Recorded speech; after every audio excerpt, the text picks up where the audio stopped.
పంటలకు మద్దతు ధర ఇవ్వడంలో కేంద్రం విఫలమైందని వ్యవసాయ శాఖ మంత్రి సోమిరెడ్డి చంద్రమోహన్ రెడ్డి విమర్శించారు.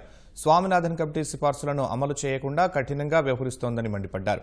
కేంద్రం సహకరించుకున్నా వరి, జొన్న, మొక్కజొన్న, కందులను రైతుల నుంచి రాష్ట్ర ప్రభుత్వం అదనపు మొత్తం వెచ్చించి కొనుగోలు చేసిందని చెప్పారు. దాదాపు 3,400 కోట్లను పంటలు కొనేందుకు ఖర్చు పెట్టామన్నారు.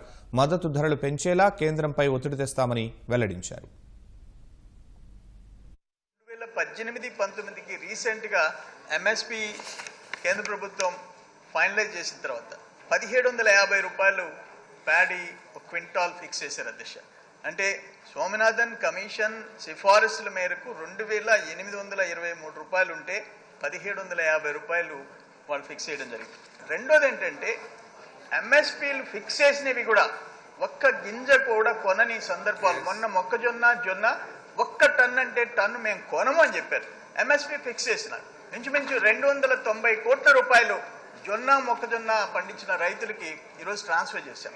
మీరు ఏదైనా తీసుకోండి. ఈరోజు కందులు 56,000 టన్నులకు పరిమితం చేసింది కేంద్ర ప్రభుత్వం.